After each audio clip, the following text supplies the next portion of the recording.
डोडा में कुत्तों का कहर और कई बच्चों को जख्मी करने की भी खबर निकलकर सामने आई है। आज हम उस बात पे बात करने जा रहे हैं जो बात इंतहाई अहम है। बात ऐसे है कि जनाब जिला डोडा की गलियों में कुत्तों का कहर नजर आ रहा है। बहुत सारे लोगों से मुलाकात हुई और मुलाकात में उन लोगों से बात हुई, बातों में बात हुई कि कुत्ते अब बच्चों पर अटैक कर रहे हैं। शाम हो या दोपहर, वक्त का या फिर वक्त की कोई पाबंदी नहीं। जब कुत्तों को मर्जी आती है, बच्चों को पकड़ लेते हैं और उन्हें जख्मी करते हैं। इस बात की तस्दीक करने के लिए इनमें से कुछ लोगों से भी मेरी मुलाकात हुई, जिनमें मैंने एक बच्चा देखा जिस बच्चे की उंगली को एक कुत्ते ने काटा और फिर आनन फानन में associated hospital government medical college Doda की तरफ उसे ले जाया गया, जहां पर बच्चे का इलाज हुआ और खुशकिस्मती से कोई वायरस जो है उसके अंदर नहीं गया। लेकिन कुत्ते जब काटते हैं तो इनके काटने की वजह से मुख्तलिफ बीमारियां भी मंजर आम पर आती हैं। मेरे साथ सुलिंदर जी हैं टीएलआर न्यूज से, और आप टीएलआर पे भी इस वक्त बराह रास्त हमें देख रहे होंगे। सुलिंदर जी, कितने लोग आपको भी मिले जो चाहते तो हैं कि ये जो कुत्तों की बढ़ती संख्या है इस पे बात हो, और बहुत सारी बातचीत ऐसे भी हमने सुनी कि जनाब कुत्तों ने बच्चों को काटा। मेरी भी एक बच्चे से मुलाकात हुई, हालांकि ये 2-3 दिन पहले का वाक़ा है। एक बच्चे को उंगली पे जो है, हालांकि उस कुत्ते ने उससे बड़े खतरनाक तरीके से जो काटने की कोशिश की, लेकिन खुशकिस्मती की बात है बच्चा जो है वो बच गया और उंगली जो है काफी कट गई। हालांकि टांके उसको आए और अभी भी बुखार वगैरह का सामना उसको करना पड़ा। तो क्या कुछ आप कहेंगे? बिल्कुल, देखिए एक ऐसा मुद्दा है जिसके बारे में शायद मुझे लगता है पूरा डोडा जो है बात करना चाहता है, क्योंकि कोई ना कोई शिकार तो जरूर होगा। या तो कुत्ते जो है लोगों के पीछे पड़े होंगे, या तो कभी रात के समय ज्यादातर, क्योंकि 9-10 बजे किसी मजबूरी के कारण कोई अगर घर की ओर जा रहा हो हॉस्पिटल से, तो उसके पीछे, चाहे वो तोंदवा का एरिया हो, चाहे वो नगरी का एरिया हो, या चाहे वो अकरामाबाद का एरिया हो, जिस भी एरिया में आप जाएंगे तो कुत्तों का अपना अपना एरिया है और अपने अपने एरिया में कुत्तों का पूरा आतंक मचा हुआ डोडा डिस्ट्रिक्ट के अंदर। लेकिन सवाल ये उठता है कि एडमिनिस्ट्रेशन और म्युनिसिपैलिटी इसको लेकर क्या कुछ कर रही है। अगर मैं बताऊं तो कुछ भी नहीं कर रही, जबकि इतना सारे इंसिडेंट हो रहे हैं। जैसे आप ही ने बताया कि यहाँ गवर्नमेंट डिग्री कॉलेज डोडा के बाहर, हम यहाँ के अंदर भी छोटे छोटे बच्चों को जो है वो अटैक किया, जैसे कि आपने कहा कि हाथ जो है काटे, उनके हाथ के ऊपर अटैक किया। और अभी कोई ऐसा जो है वायरस या जो ऐसी जो है चीज नहीं हुई है जिसकी कारण से जो है यहाँ पर, अगर डोडा सिटी की बात, क्या आप तक भी कोई ऐसी बात पहुंची, कोई ऐसा इंसिडेंट पहुंचा? क्योंकि मैंने तो एक इंसिडेंट है जो है सामने आना चाहिए।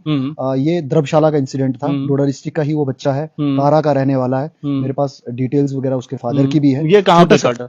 ये छोटा सा बच्चा था। ये हम डिटेल कारा जो है, उसका नाम नहीं लेंगे, उसके फादर का नाम भी लेंगे। कारा जो है, कारा से छोटा बच्चा, यानी कि 2-3 साल का बच्चा है, उसे जो है लेकर वो अपने जहाँ पे उसने शादी की थी शख्स ने, वो द्रबशाला था। द्रबशाला में उसको एक कुत्ता जो है वो काटता है, और काटने के बाद उसके घर वाले शायद अवेयर नहीं थे कि कुत्ते के काटने के बाद क्या होता है। ठीक है, वो लेके किसी शॉपकीपर के पास गए, शॉपकीपर ने पट्टी शट्टी कर दी और वो घर चले गए। प्रॉपर इलाज नहीं हुआ, जिसके कारण से उस छोटे से बच्चे की मौत हो गई। ये डोडा डिस्ट्रिक्ट का इंसिडेंट है, क्योंकि वो रहने वाला डोडा डिस्ट्रिक्ट का ही था, छोटा बच्चा। बिल्कुल, जो फादर है उसके फादर हैं। मैं कुछ समय पहले उसको इन्वेस्टिगेट कर रहा था, उस स्टोरी को, और इन्वेस्टिगेट करते करते फिर मैं किसी काम में फंस गया, जिसके कारण जम्मू चला गया, तो जिसकी वजह से वो स्टोरी नहीं कर पाया। तो ये इसकी पूरी इन्वेस्टिगेशन करने के बाद उसके फादर से पता किया मैंने। जब वो वहां से आता है, जब ज्यादा बीमार हो जाता है बच्चा, तो उसे जो है ठाठरी लिया जाता है। तो ठाठरी में जब उसका इलाज वगैरह चलता है तो ठाठरी वालों को पता लग जाता है कि ये तो कुत्ता ही काटने की वजह से हुआ है। तो उन्होंने वो केस लिया ही नहीं। उन्होंने कहा कि आप जो है डोडा चले जाओ। जब वो डोडा आए तो डोडा में भी केस इन्होंने लिया नहीं, बोला कि आप जम्मू चले जाओ, क्योंकि कोई भी रिस्पॉन्सिबिलिटी अपने ऊपर नहीं लेना चाहता, क्योंकि अब बच्चा उस लेवल पर आ गया था कि उसका बचना मुश्किल था, और ये डॉक्टर्स को भी पता लग गया। तो उन्होंने क्या किया कि हर एक ने अपने सर से बला टालने का काम किया, और यहाँ से वो जम्मू गया बच्चा। वो जम्मू में भी उसकी एडमिशन नहीं हो पाया। और जब मेरी फादर से उससे बात हो रही थी तो उसने मुझे कहा कि डॉक्टर्स तो कोई इलाज नहीं कर रहे हैं, लेकिन बच्चा पहले से, मैंने कहा अब ठीक है बच्चा, बोला कि हाँ बच्चा बेहतर है पहले से। तो मैंने कहा अभी क्या कर रहा है बच्चा? बोला कुछ नहीं, अभी सोया हुआ है, अभी हम दरगाह लेके गए थे, तो दरगाह में मैंने मन्नत मांगी है, अब वो ठीक हो जाएगा ऐसा लग रहा है। अभी वो सो रहा है, अभी तक सो भी नहीं रहा था।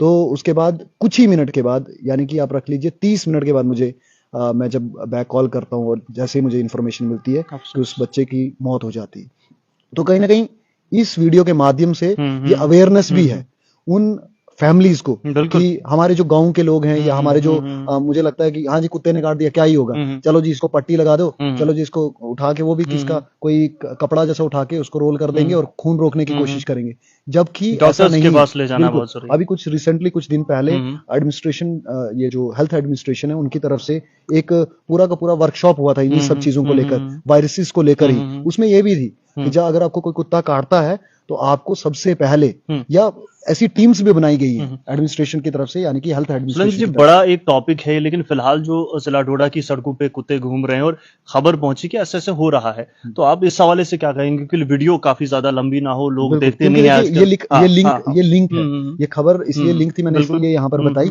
लेकिन अब एडमिनिस्ट्रेशन को क्या कुछ करना चाहिए? जबकि मैंने बात की तो कहा कि बर्थ कंट्रोल के लिए, क्योंकि एक ही इलाज जो है कुत्तों के जो है बढ़ते बर्थ को देखकर उनका एक ही कंट्रोल हो सकता है, वो है बर्थ कंट्रोल। और बर्थ कंट्रोल के लिए जो मेरे पास जो इन्फॉर्मेशन ऑफिशियल्स की वजह से म्युनिसिपैलिटी की, उन्होंने कहा है कि एक कुत्ते के ऊपर 1000 रुपया लगता है और उतना पैसा जो है म्युनिसिपैलिटी खर्च नहीं कर रही है। तो मुझे समझ नहीं आता, इतने सारे टैक्सेस हैं हमारे जब, तो आप अगर कोई भी चीज आतंक जिसको बोल रहे हैं, अब लोग खतरे में हैं, अब ये बात तो उठी है, अब आगे आने वाले समय में चीजें मुझे लगता है म्युनिसिपैलिटी करेगी, और नहीं करेगी तो इंसिडेंट बढ़ेंगे, और इंसिडेंट बढ़ेंगे तो कहीं ना कहीं लोगों की आवाज भी बढ़ेगी और लोग सड़कों पर आएंगे। इसलिए कहीं ना कहीं यह अभी शुरुआत है, एक समझ लीजिए शुरुआत है, लोग परेशान है, कुछ ना कुछ हल इसका करिए ताकि जहां भी आतंक है, मुझे लगता है बहुत सारे लोग जो कमेंट बॉक्स में कमेंट करेंगे कि यहाँ यहाँ है, और मैं कहना भी चाहूंगा कि आप अपने अपने एरिया को अपडेट करिए, आप अपने अपने एरिया में डोडा डिस्ट्रिक्ट में कहाँ कहाँ इंसिडेंट हुए, कितने इंसिडेंट हुए, क्योंकि बहुत सारे इंसिडेंट ऐसे भी होते हैं जो हम तक नहीं पहुंचते। तो आप कहीं ना कहीं कमेंट बॉक्स में बता सकते हैं ताकि वो आइडेंटिफाई हो वो जगहें, और सबसे ज्यादा लोगों को तंग कहाँ पे होते हैं वो भी बताएं, ताकि एडमिनिस्ट्रेशन और म्युनिसिपैलिटी दोनों मिलकर और हम भी सभी मिलके जो है इस सिस्टम को जो है जो कुत्तों का आतंक है यहाँ पर उसको खत्म कर। चलिए कंक्लूजन अब मैं देता हूँ। सुरेंद्र जी ने अपनी बात कही और जितने भी लोग लाइव देख रहे हैं, कंक्लूजन ये है कि जनाब आप जितने भी लोग हमें देख रहे हैं इस वक्त जिला डोडा में, कस्बा डोडा में या मजाफाती इलाकों में आप रहते हैं, तो अवेयरनेस के लिए है, डराने के लिए बिल्कुल भी वीडियो नहीं है। जो भी बच्चे शाम को बाहर निकलते हैं तो गुरेज कीजिए, क्योंकि जानवर है भाई, इस पे किसी का कंट्रोल नहीं, कभी भी झपट सकता है। हम ये नहीं कहते कि झपटेगा ही झपटेगा, लेकिन झपट भी सकता है, तो एहतियात है, इससे पहले कि देर हो जाए खुद एहतियात करें तो बेहतर रहता है। नाज़रीन ग्रामी फिलहाल इजाजत चाहेंगे, इंतजामिया भी मुदाखलत करके थोड़ा तवज्जो मरकूज फरमाए, और बाकी रही बात वालिदैन की या फिर जितने भी लोग हमें इस वक्त देख रहे हैं उनकी, इस वीडियो को शेयर करके बाकी लोगों तक भी पहुंचाए ताकि सबसे पहले एहतियात किया जा सके। बहुत बहुत शुक्रिया आप सभी का मुकम्मल देखने के लिए।